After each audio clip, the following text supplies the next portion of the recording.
whakarongo ki te tangi a te korimako. Kōrero flowing out the hook of force. Kaupapa relevant, kaupapa out of bounds, kaupapa exigent, kaupapa paramount. Nā kona whakapiri mai ki te kaupapa tino whakahira hira whakarongo pi kari mai. Hare mai, o Taringa hare mai. We gotta gather up close everybody. Gather up close everybody. Kani move that body. Kani move that body. Anei o e pātui nei taku waia. E prakati anei taku mihi. Kaore. E te iwi te nara ko te katoa nau mai hoki mai. Anei, ki te punua pāho Taringa, e whakapāho atu ana i te pokapū o Taringa. I raro i te haumarutanga, te whakamarumaru pīruru o Apakura. Te kuia nāna i tuku i te kaupapa o te wānanga o te aroa kia horapa i te motu. Anei ko te wānanga o te aroa e manaki nei a Taringa. Ko Taringa e manaki ana i a koutou me koreke koutou ngai Taringa. Nau mai hoki mai. Ko mātou atu i konei te bustling metropolis. Piki auahi. Hea te tatukupu? Taone haruru. Taone haruru? What you want? Te awa mitu. Te awa rutu. Te awa rutu. Te awa rutu. Te awa rutu. Anei mātou ko hoki mai. Ai. Anā koutou ko hoki mai. Anei tātou ko waihapu. Kia ora. Kia ora. Tēnā tātou. Kia ora. Kia ora tātou. Woo! Tēnā tātou. The music's going and you're on your phone, so... Wa he tohu tēnā he mahi tūturu tēnei. Nā, anei nā mai tūturu. Ai, E tai waka ki tau e tai tāne e. Sitting on the pai ones. And anei, I wharas in your te parapara antu. Oh. And you see them doing, put the phone down. Karau I te pera. Nah, I think it's too late if you're doing that. Don't use it. It's too late. Kaua e trai. Yeah. Ko e trai. Ko e trai, ka tai kārua, I e tai o ngā hui ngā nui. Not the times to be trying out new things. Koe a, harai te wai te prei māpire. Yeah. Nira. Yeah, I've done Not that testing. once. Te tai wā ki whakaro au ki tētahi wahanga o te whakapapa ka hoki au ki aku notes. Oh, yeah. Yeah, hei tiro. Ai. Kaua hei ako, hei whakamahara like, oh, yep. Yeah. But, yeah, there's times when I see people practicing taupara word in it and I'm like, it's too late. Ko tū rei te iwa. I te uhunga o te kingi. Uhunga. Yeah, I only just started using that word because you use it. Yeah. But anyway, at Aopohiri, when it was our turn to go up and do our waiata tautoko for Rikirangi, me and my cousin were like, oh yeah, where's our words? Quickly went through Facebook to find it and then screenshotted it, sent it around, and then we got there and then they changed the song. Oh, yeah. It's too late. It's too late. Psych! And you know what I always say? Yeah, tēnā kata. I always say when people go, this is our word, I don't know it. I say, learn the last half. Because everyone's strong in the first half. Learn the last. That's true. Learn the last half. If you have to quickly learn something, and then you'll look like the heroes. Well, you'll bring it home. Yeah. Yeah, tika tēnā. Kare without a pants on, me. Pēnei nā pāti, everybody knows the starting of the song. Everyone the knows chorus. the chorus. No one knows the bridge or the last verse. Oh, when the sun beats down, and that's the tar up, and then you get through halfway. Yeah. Yeah. We've all done that. Engari, anei taku pātai ki a tātou. Te hangarau nei, ko te waia. He rereke te pānui tō pukapuka, waiata. How no te pātai? He pai rā nei, kei te kōrau mo te waiata koraua. He pai rā nei ka pānui koe I te pukapuka. Nā kupu rā nei, I a koe tū ana I te marae. Kei te āhua rā nei o tō tū, meki, ko te huna pia. I te pepa, ke kore e kitea. Ai. I te mea, ko kitea rā eu, nāia nei, māmānoi hoki te tangata, no problem. Yeah. Kare raru. Yeah. Pūhu, waptara waiata, kei te waiata pīnei. I think kei te āhua rā nei tō kaue. Koro nei au e whakaro ana ki enei whakaro.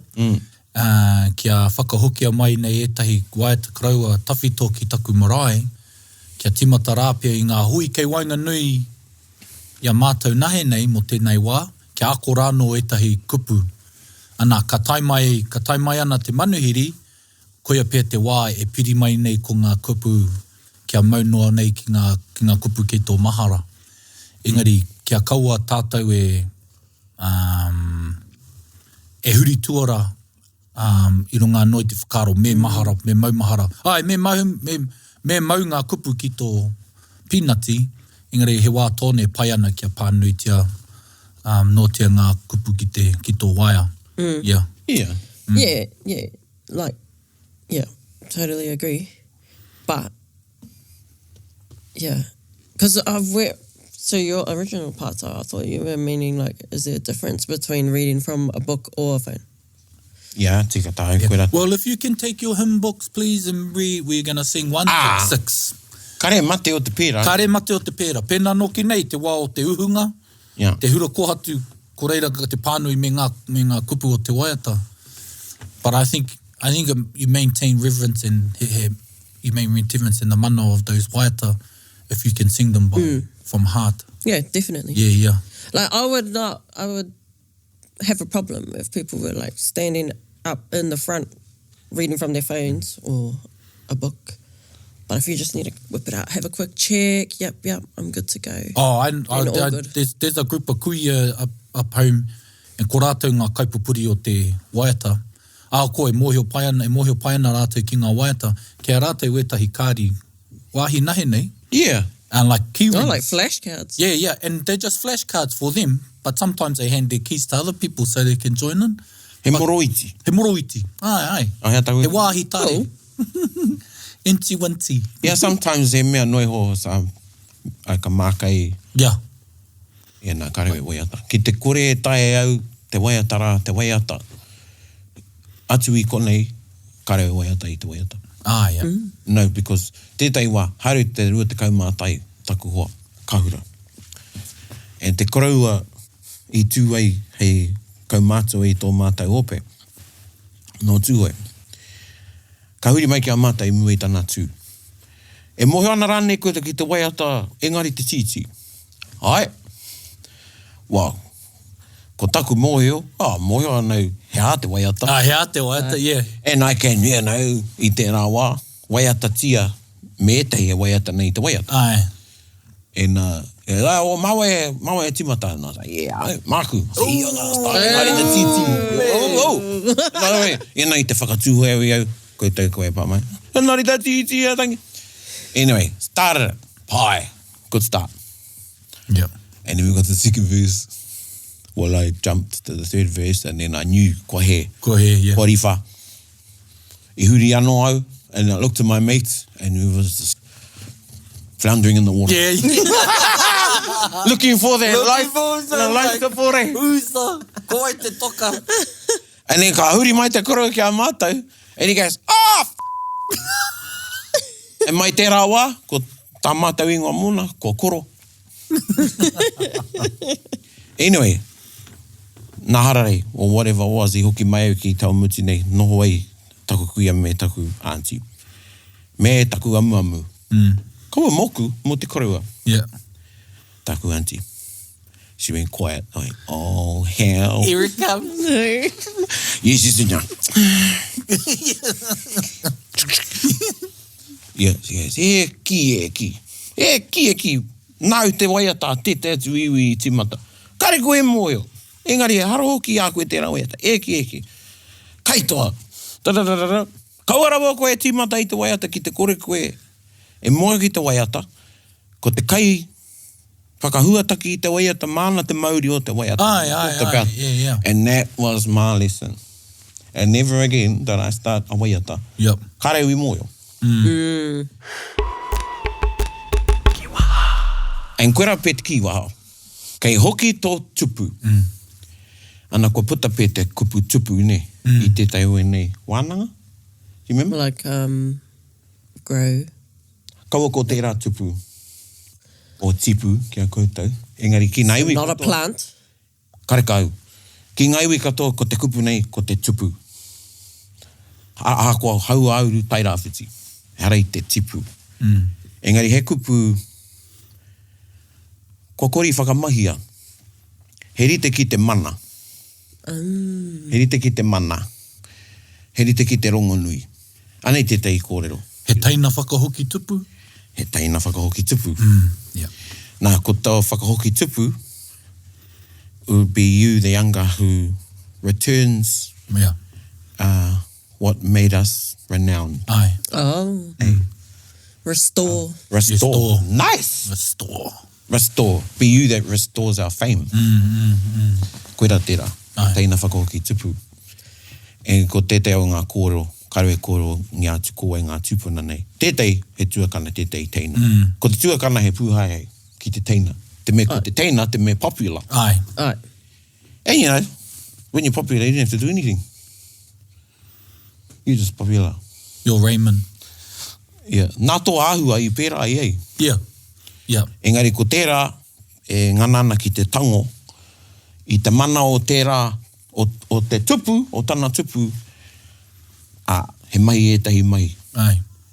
Hei tūraki I tana teina. Ko, he teina tēnei. Ai. That wasn't enough. Yeah. It's never enough. Never enough. Ki te whērā koe, Yeah. e kore ngata. Yeah. Anyway, ka tai ki te wāhi, so haia, ka piki ei te tua nui o te whare o tana teina. Ana, ka mehe ei a te tua nui.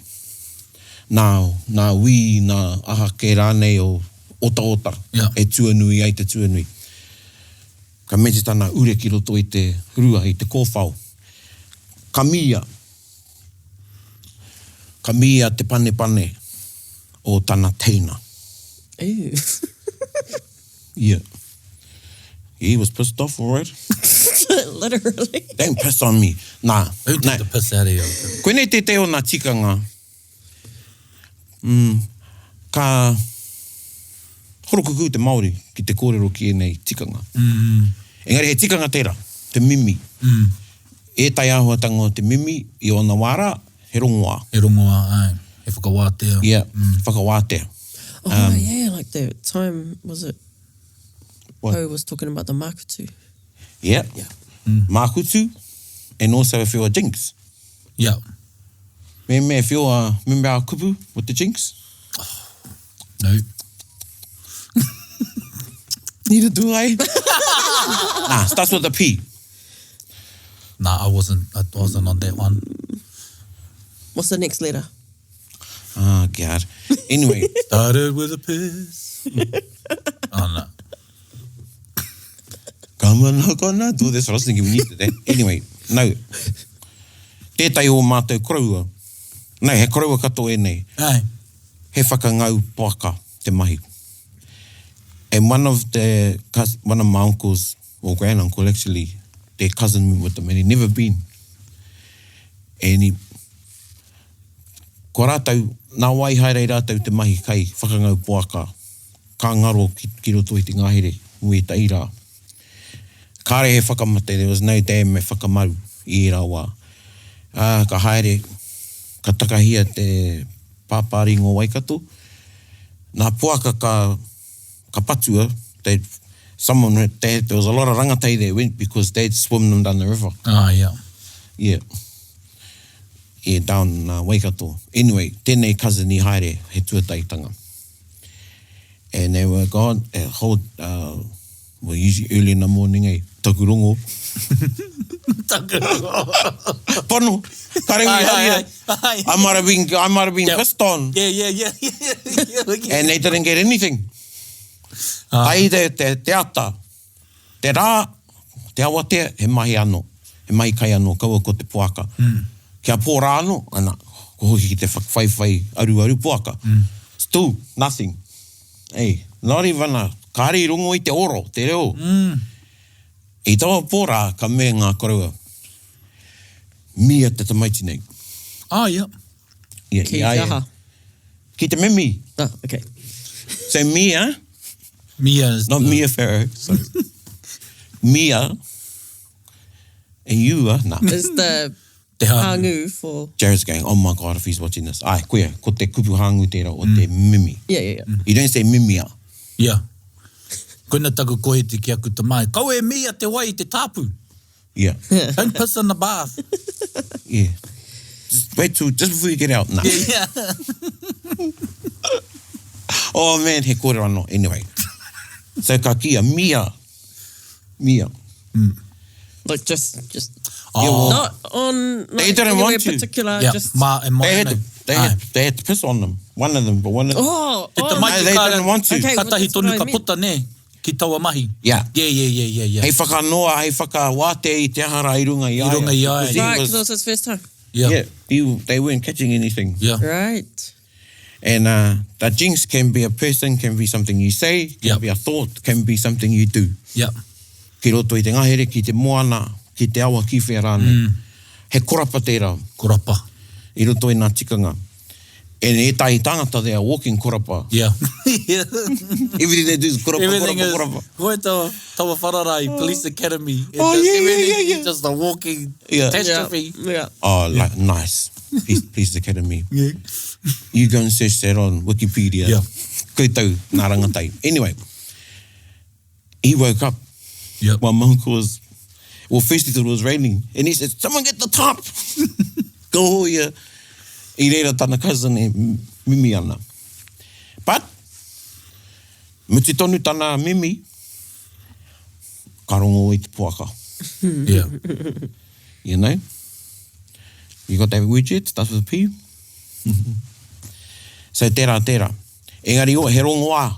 I Yeah. tērā wā. Ai, te rongo wā. Engari, hei, whakawātea. ne? Ai. Nā, e tai wā e whakaiti. Ai. Right. Takai mana. Taka i mana... He ruke i te mana. Ai, yeah. Ei, te te atu kōrero. Mo e tei wāhine. Ai. No mā tātua tēnei kōrero. He tangata kino tēnei. Tangata kino. Kare mua me mei rawe ke tamariki. Engari e kino tana hara.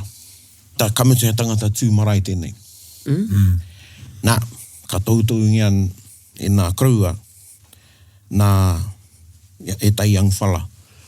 Hopukina te tangata rā. Ka tupuki nia. Herea ki raro ki te papa. Ai. I whakarite i ngā wāhine. Purutia o koutou puku kukua. O koutou puku mimi. Ka aere te puni wāhine.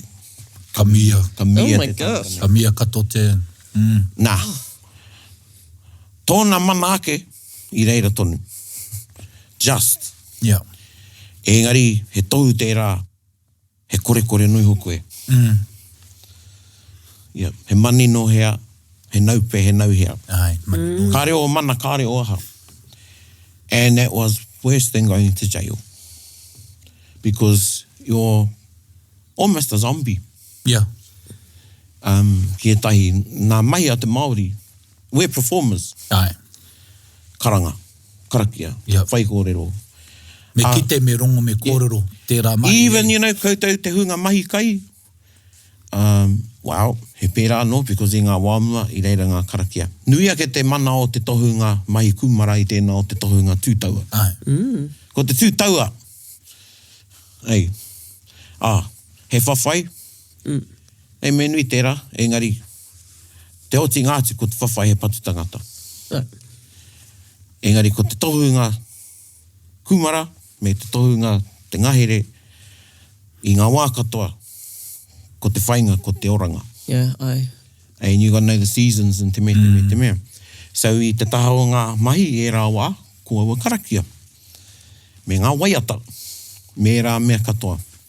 So they just removed his identity Yeah.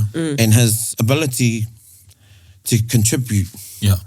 as a, Revoked his social licenses. pretty much, nā te mimi. Nā te mimi. Anyway, back to the initial story. With the second Anyway. initial story. And we're getting back to our kiwa.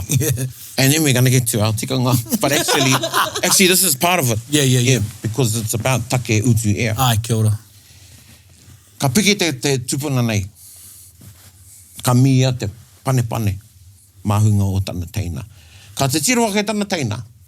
And as he's getting pissed on, he says, aha koa mia taku kohamo. E kore taku tupu e heke I a koe. Haha. Yeah. Ka aroha Ko- na tonu tia ia. Yeah. He aha te kōhamo. So, we all, we say, te upako he tapu. Oh, yeah. And we've talked about waiata tapu. Engari, ara e tai wāhanga o tātou upoko, panepane, māhunga, mātenga, uru. He tapu ake e tai wāhi i e tahi atu. Ne. Nā, ko te rae, ko te pū motomoto. Engari, taku mōheo, ko te wāhanga tapu katoa, ko tō kōhamo, kei konei. Okay. Kōhamo, kōpako, kōhamu. Kōhamo, kōpako, kōhamu. Kōhamo, kōpako, kōhamu, muri kōkai. Muri E whāngā kōkai. kupu ki tēnei wāhanga. Ne? Nā hea i tapu ai. Koene ki te wāhi e hono ai. Tō māhunga, Ki tō tinana. ki tō tinana, ki tō tuarā. Ai. Ki tō tuarā. Nō reira, koe nei e noho tapu nei tēnei wāhanga. Koe rāno te take i puta ke te pepeha whakatau ki rānei mō heke maru. Heke maru, te tamaitia mahuta, te pāpā o mahuta rāo ko pāua. And there's a saying, e kore te ki e whai i te tua o heke maru, and some say, e kore te kai e whai i te tua o heke maru. Ko te tikanga o tērā kōrero, if you didn't ask heke maru, or kia haere mai, like if pōwhiri aia, haere mai, peka mai ki te kāinga nei. And you let them go past, and ka kōrero koe ki tana kōhamo, Kōhamo, yeah. ki tana wāhanga tapu, kua he koe. Yeah. Ne? Ka tai kārua, and the other thing is, it was an afterthought. Yeah. Yeah. You know? And some of us do that. Hey, Yeah. oh, I was going to invite Guilty. you. I should have bloody, but you didn't. Hey, you didn't send that Facebook of it. Yeah. I didn't. And then you blame it on the person that set the page up. Yeah. Nā, koera tērā kōrero. E kore te ki, e whai te tua o heke maru. And e nui ngā kōrero. Kei tēnā iwi, kei tēte atu iwi tētei kōrero mo te tupana. And it's, ka taka te papa. Prodigal son comes home. And ko te iwi nei, and I'm leaving their names out on purpose. I do know them. The tohu that the real son would come, who the real son was when he returned the kohiwi or skeleton of the father that had been sitting in the pā and revered and looked after. Ka taka te, Ka taka, yeah. and ka whatia konei, te muri kōkai, Ai. te kōhamo. Yeah. So ara ngā kōrero mo tērā wānga. So like, although you're pissing on me. Yeah. Although you are urinating on the most sacrosanct part of my body, hey, Yeah, my that contains my taimos. Taimos. Yeah, well, no, it doesn't actually pronounce, so that's wrong. E te mea ko te Māori tērā. Well, nei, sacrosanct te pai tērā. My fame or renown, hea te taiti kupu. Dictionary. Integrity. Yeah. So, Fame. integrity. Yeah, integrity. Hey, not like fame, like Not fame, but fame, but like No, not that fame, but you're renowned. Your my prestige. always prestige. Oh, that's close, I think. Always my go-to is reverence. Reverence. My reverence will not be defiled. Will not by be you. defiled. Yeah.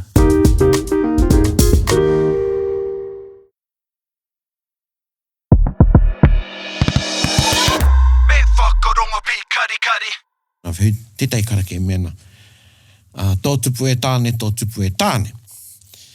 E ni rongowi tētei no tairawhiti e mena tō tipu e tāne tō tipu. And I says, e he ana tō karakia e tai. Wa kare mātai ki tupu, we say tupu as well, it's not that. It's not that tupu. He kupu anō te tupu. Yeah. It's not tupu. right. Rose. He mana te mana, Yeah. he tupu Right. te tupu. He mana te mana, he tupu te tupu. Yeah. See, someone might have more mana in terms of, well, they tuakana. Yeah. Te tērā mana tērā.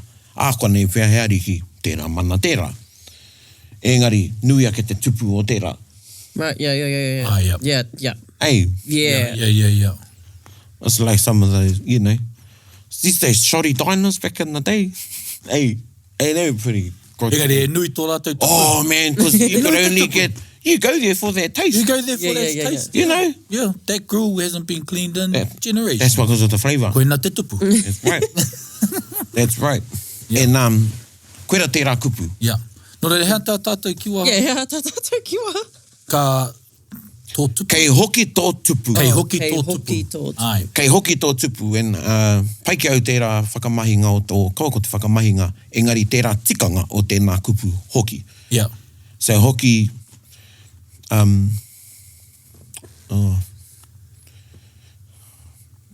least your reverence is Reduced? very nice. Yeah.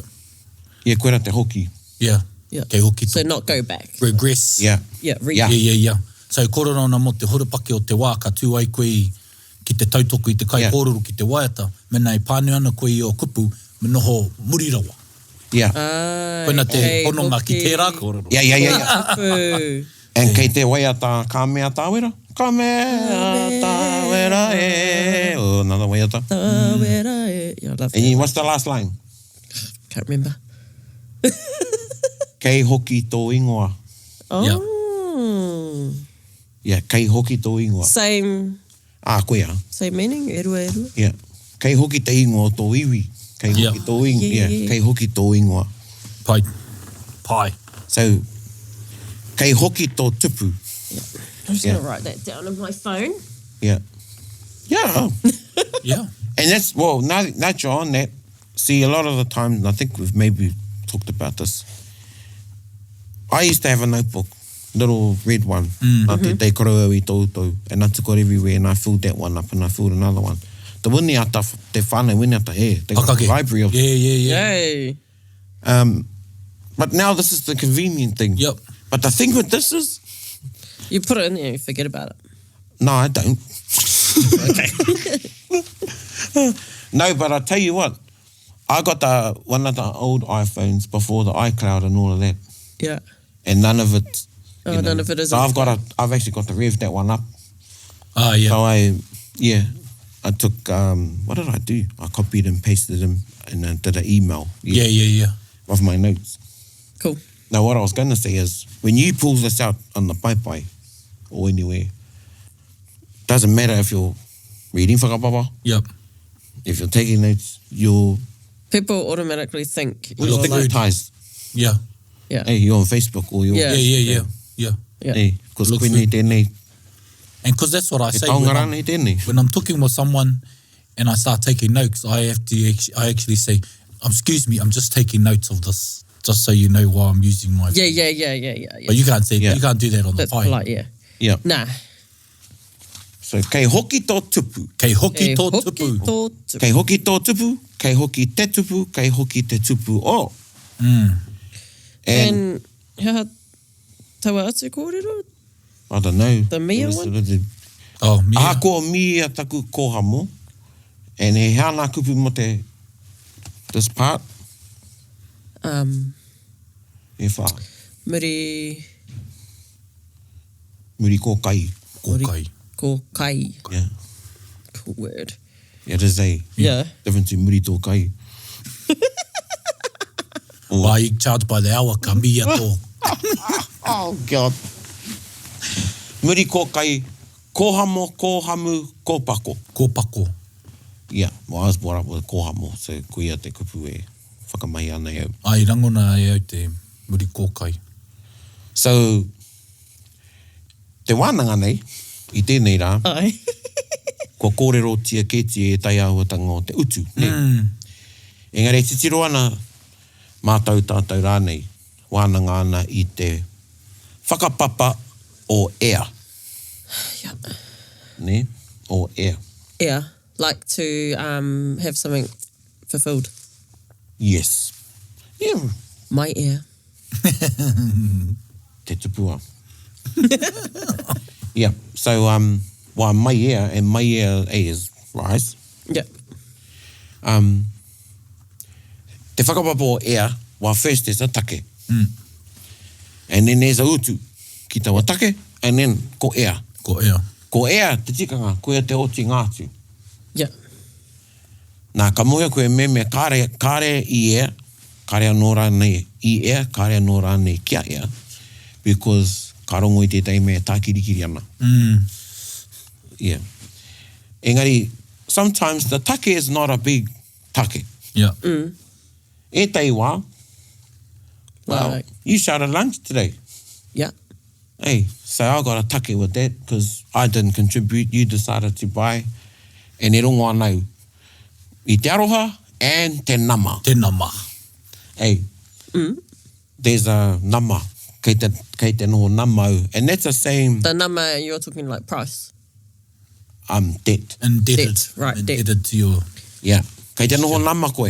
And then nui te rā kōrero. When you say that to someone, kei te noho nama koe, it's one thing saying kei te noho nama au, but when someone says to you, kei te noho nama koe, Yeah. and you're in debt to them, hey, Write that down. and you're e noho nama ana koe, koe te utu. Ai. But they have the power of the nama. You can't say anei te nama. Yeah. They say anei te nama. Yeah. Sometimes they didn't even say what it is. What it is. Because it's not a something. Kia e rāno te rā nama. Yeah. Kia e rāno te nama. Kia aia. Yeah, yeah. That they feel koe ea, ana, koe ea Yeah. o nama. Yeah. Yeah. Hey. And I have to go there, people. What's the The difference? Godfather. Oh, God. There will be a day. Hey, you know, people asked the Godfather to do favors. Te rā marina o tana Opening sing. opening sing. Yeah. Anyway, they're asking for favors. Right. Ka pērā te Māori. Ka tono, I ona wara. It could be to go to war. It could be to help in the Kumara Garden. It could be to lena karakia, or waiata, or go to a wānanga, whatever. And koenei tētei āwatanga Māori, and then noku e nei whakaro. We're iffy with prices Yeah. as a culture. He wewa kia tātou te ata whakatau I tētei utu. Even koutou te hunga toi, kua roe mahi ana I a koutou mai. Me taku tautoko, ai, me utu. Now, karewe whakahua, let's put that going on today. Engari, nā tētahi tohunga toi, tētahi mahi toi, tino taonga nei I whakairo. Māku, iau e mene māku, mā tōku iwi. And when I asked him, ka oti ana, I said, Tim, could have been a woman, wahi ne whakairo. Ka oti ana, tana mahi, ka pātau ki aia. Bro, how te utu? And he says, kei o whakaro te utu. And I was like, oh, Just give me a number. just tell me the price. Because Do you know what? I'm glad to know that you get tripped up by this also.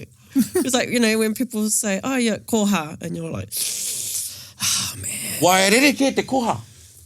Yeah, well, that's what I want to ask. How te rereke tonga? While a koha's a koha, see, and you people out there using these words, bending them around, Yeah. it's like any old kupu. Me tika te kupu, because he utu, he koha te koha. Yeah. Yeah. If someone says to me, he koha, oh, ka ati. Yeah. Kei a koe te mana Ka koe te mana ki te koha, o te whakaaro. Yeah, yeah.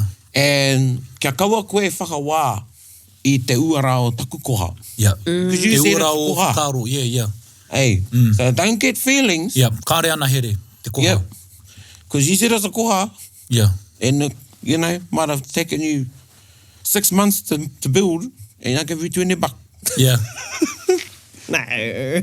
But yeah, but that's Yeah.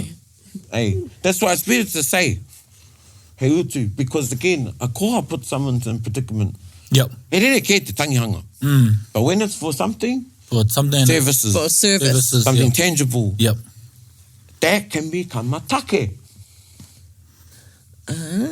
Kaore I ea. Yeah. I tērā koha. I tō koha. Hey, Yeah. Yep. kaore I ea.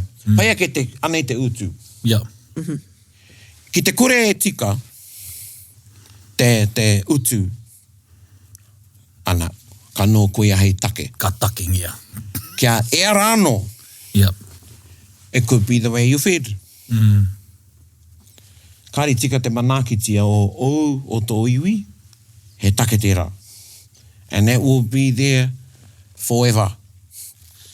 Ki te kore, te marae, te tangata rāne e whakatika. And a lot of the times they don't know kua hara. Yeah. Yeah. They don't know. Yeah. Hey, That's a tricky one, though. so back to your one, Oh, yeah. our one, about kei o whakaro te utu. Now, what trips me up is, I don't want to be bad manners. Yeah. Hey, ka tai karua is how I value something the same as how that Yeah, person yeah. values Yeah. that Yeah. something. Mm. Ne. Pēnei te karakia. Aye. And can you create something as equal as the value or your highest thoughts about that? Well, that's the thing. I mean, the whole concept of value ki te Māori is all rangirua. Yeah. You know what I mean? You know, and we've sort of touched on it. E me tau taku tautoko, anō, koutou te hunga toi, ngā kai whakāhua of being taken advantage of, you know, te hunga tāmoko. But those are tangible. Yeah. And I'm not saying he pai ake āku I a koutou. But when you can see But something... karakia, That's right. how do you put When you value can- on that? Exactly. Exactly. It's a hard one. That's even harder. When you can see something, it's a bit, you know, Yeah. I can see the moko. Yeah. But when it's karakia, but not just, kawa ko te taki noa, ko te kawa, ko te tāra nei te kawa o tētai whare, tupuna. Ko te whakaako I tētai. Yeah. Ei. He utu kei runga I tērā. Ki kona te tangata, wānanga ai, rangirua ai, koroirangi ai, he Aotearoa. Te kitea. Ei. So pai aki ki au. So, well, no tahi. Yeah. Yeah. En ki te keiwhia ngā whakaro o tērā e haere ana, e noho ana rānei, e pāna ki te utu, e noho rangati rai, te rāhuatanga I Wainganui I a kōrua koutou rānei. So there's no mauahara e Yeah. whakamau. Yeah. Ei. So, ka ki mai ki au, kei o whakaro te utu. And those are the things I started speaking about. Now, we'll leave that one day. We're just gonna go. Yeah. Away mai taku hoa, and he's probably going to listen to this episode, and I will not name him, very close to me. Comes from an iwi down the east. No. Between now. Anyway, ka wai mai ki au, e ne te kingi e moi, but I know you will laugh at this. I did want to tell you the story. It was te kau, te koronei hana tua ngāuru o Kingi Tuheitia. And he rang me on behalf of his iwi. And to ask for some guidance, advice, ideas, what to gift te kiingi mō tana koronei hana tua ngāuru. What do you give the king on this 10th combination? Because they thought, oh, kai ai ngā taonga Māori katoa, Ai, me. ngā What do you mea. do? And he goes, yes, so we think. And I said, tuku he whenua. And it was just like, he was like, oh, like, and then I was quiet. And it was quite... Oh, you're serious, okay? I'm very serious. Tuku he whenua. Kāri tū atu. He whenua te utu. Yeah. He utu whenua. He utu whenua. Oh my God. Well, then he's like, oh, and I said, look, I'm not talking about a bloody, huge block. Yeah, yeah. Te kua tētai wai, put a patch on. Karo, yeah, Better yeah. yet, build a patch. Bill, yeah. Ara! You know? Oh yeah. Koe rā, kāri tū atu. Te tuku I te whenua.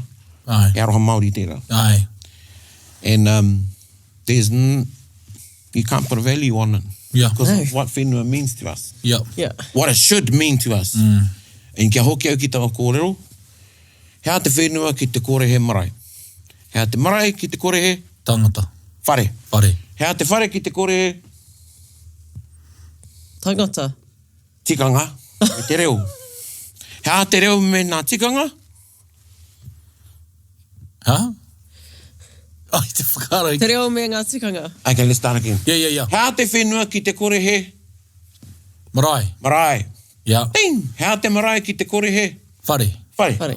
Hea te whare ki te kore he Tikanga. tikanga, Me te reo. me te reo. Reo. Hea ngā tikanga me te reo ki te kore he, Tangata. Tangata. Tangata. To Ah, yeah. speak it and do it. and hea te tangata ki te kore o na whenua. Ona whenua. He manuhiri. Wow. No. But even a manuhiri has whenua. Yeah. I'm just going off the tangata whenua. Yeah. Even a manuhiri has whenua. Yeah, yeah. What I'm trying to show is that's the, The circle. well, it's the, for want of a better expression, the vicious cycle of how one thing is removed from us as a people and it affects our whole The whole circuit. ecosystem yeah. of belief Yeah. and belonging and existence and identity and tikanga, because everything e hanga ana ki te whenua. Yeah. No te whenua, nā tikanga. E rāhua tanga katoa. Ko ki te whenua. And you know, I say, whenua, you need to think about whānui when I say ki te kore he marae. What is the marae symbol of? Yeah. Ko tō ahika, Ahika, yeah. your existence. So then, population means you have housing, means you have gardens, means you have employment, means you have life, kei te ora. Ko te whare nui, ko te tohu mana tērā, o mātua tūpuna, e rāhua tanga toa. E puruti ana nā tikanga, e rāhua tanga. But a whare nui is tola whare nui if it speaks English. Is it still a marae if there's no tikanga? Aye. No. It's a scout hall. It's a Wena. hall. Yeah. It's a community Wena. hall. Yeah. He whare noi ho, he whare kau. Yeah, he whare kau. He whare kau. So it's not. It can be carved. Hei aha maku, nā whakaro e tai atu. Me kāre tikanga kāre he reo, he whare kau. I te mea, mātō reo Māori, mātō tātou reo Māori, o tātou whare, e whakakōrero, e mihi. Engari, mawai te taua reo, mā te manu, Yeah. mā te kuri, nau, mā tātou, mā te tangata. And then when we speak our reo needs to have a connection to us, back to te whenua, Yeah. me te rangi. Ko tai te atua o te Māori, ko rangi nui e tū nei, ko papa e takoto nei. Nā koe rau e mē nei, ko te, hea tō translation I te vicious circle, cycle. Au te huringa. Te huringa, we onto something there. Let's let that stew for a Yeah. couple of months. So, koina, ko te tuku I te whenua, te tuku anō I a koe. And then I think they went for teaspoons. They went for teaspoons. With motifs on them. Yeah, yeah, yeah. I don't know. But they didn't give whenua. But one person's name I will say, Mauri ora. And tētai o nā iwi o te arawa. Karewe ki koe, kei pāma mai koe te aku hoa, tata. I te kōrero mō ngā whakapapa. Tātai, nā tātai. Te tātai o te ure tārewa. And Mauri ora always challenged. He do in a cheeky way. He'd say, hea tā koutou tuku, hea tā koutou I tuku ai. Hei whakau I ngā tātai I wainga nui I o tātai tūpuna. Aye. Because our iwi gave whenua. And that's a testament. When you can give whenua, Yep. he tohu mana tērā. He tohu mana, and shows, not that I've got heaps of whenua to give away, but you're inclusive. Yeah. E rā hoi. Yeah, true.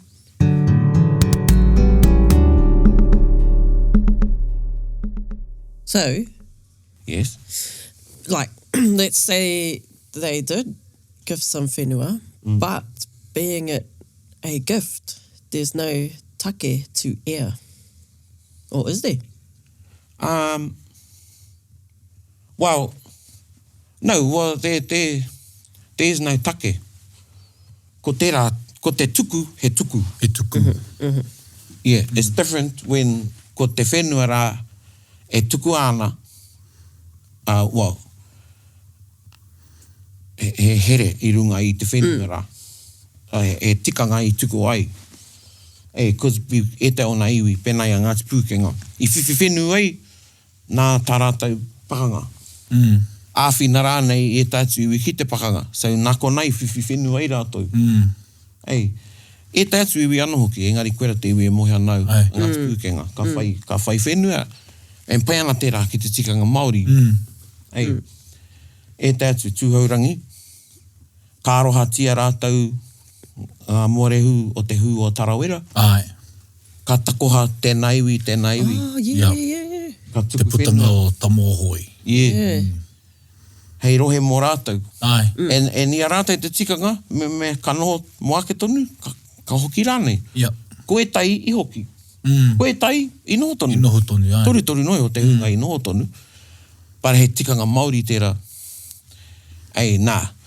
Koenei, ka mea tai kiau, hea te rereke o te Pākehā, o te kāwanatanga.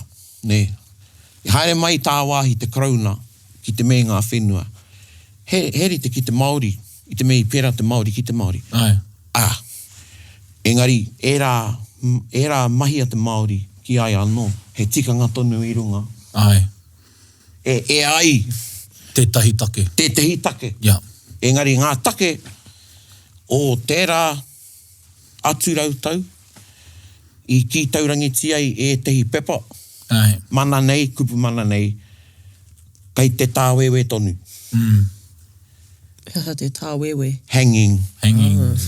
Yeah. Finished business. Unfinished business. In business. limbo. Yeah. In limbo. Limbo. And when those things are like that, the people are in limbo. Hey, it's like something that happens in a whānau. Yeah, yeah. And it might be a little thing, hey. But it just stays. I lend you $20 40 years ago. Yeah. Hey. Well, ours is an ornament. Oh, yeah.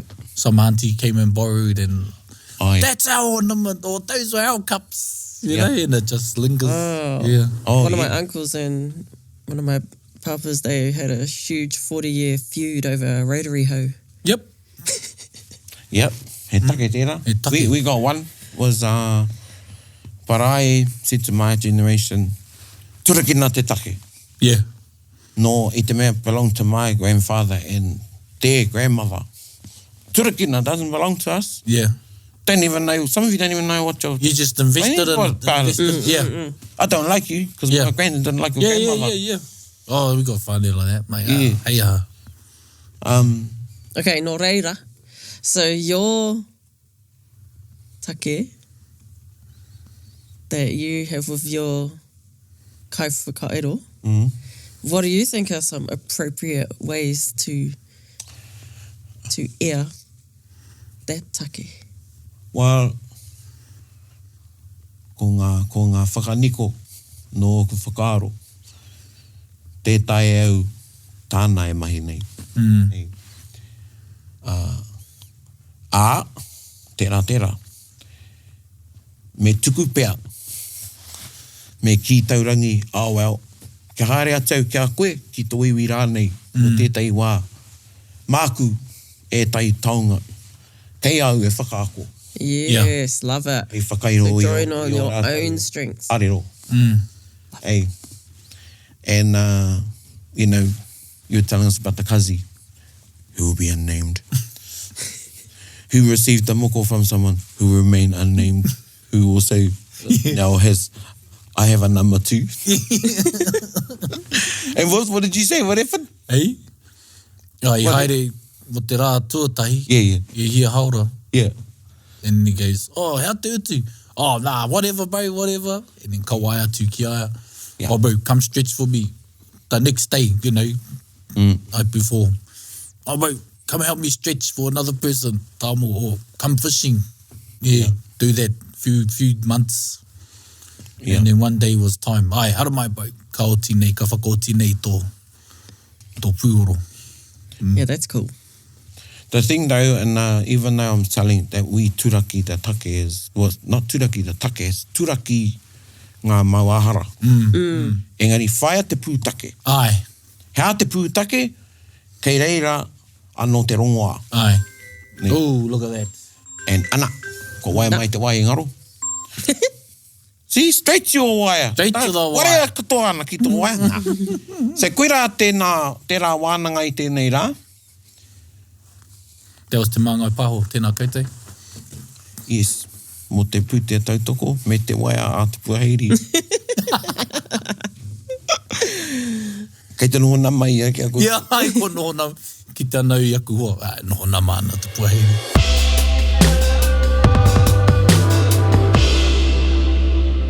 And Erica, what's up? Well, me rap. Oh, I was going to say ngia, but you don't put a hang Don't put a on ngia it there. Okay, well, anyway, I think it's time for a waiata. Hei, tautoko i tā tātou waiata i tēnei wiki e hoa mai. Whakarongo mai. Hey. Whakarongo mai, whakaoko mai. Whakaoko mai. Oh, whakaoko mai. O koutou Taringa kiko nei, kiko nā, kiko rā. Aue, Ewe. ki te hoi.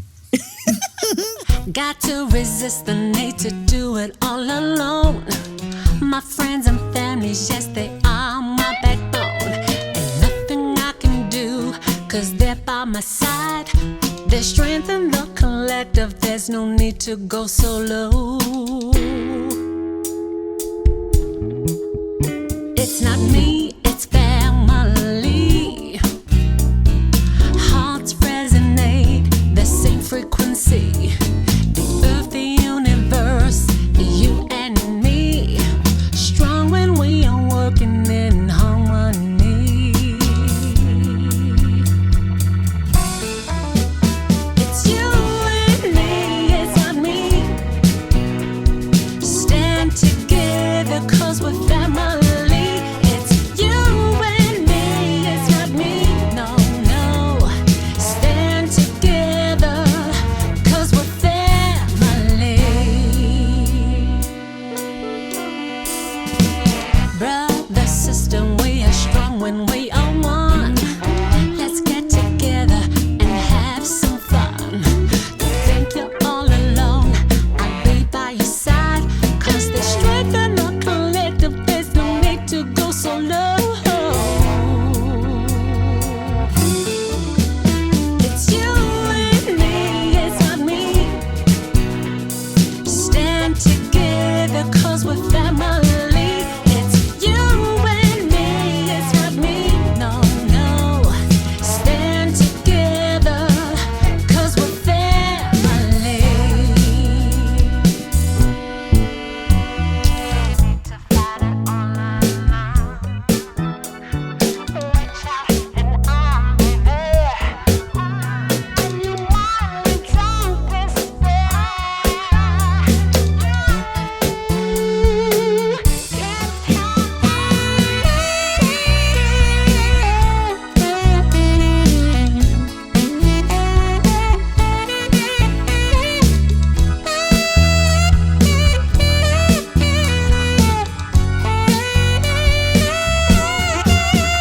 It's you and me, it's not me. Stand together 'cause we're family. It's you and me, it's not me. No, no. Stand together 'cause we're family.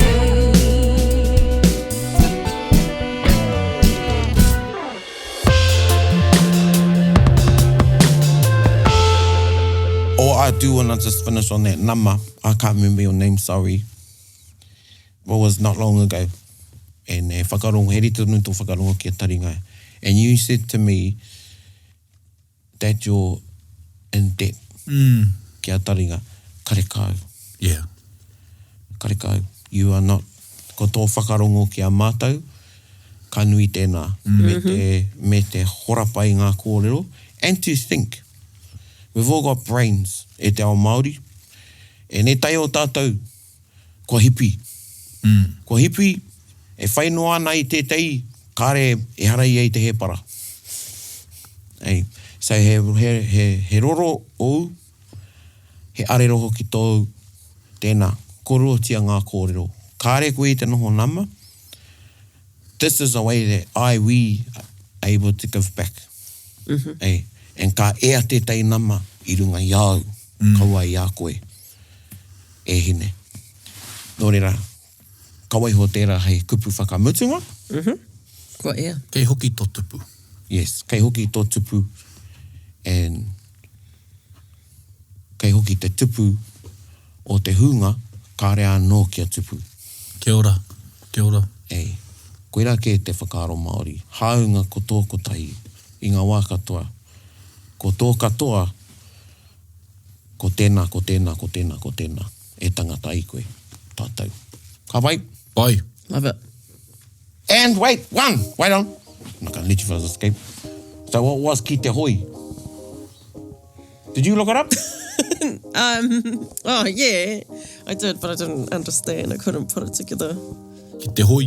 Yeah. So, this is Ki what te he hoi. said to us in Yeah, the ki te chat hoi. yesterday. With a wink. So we know that ki te hoi. Hoi, yeah. What's that? Like, go hard, Yeah. So what's ki te hoi? go quiet. No.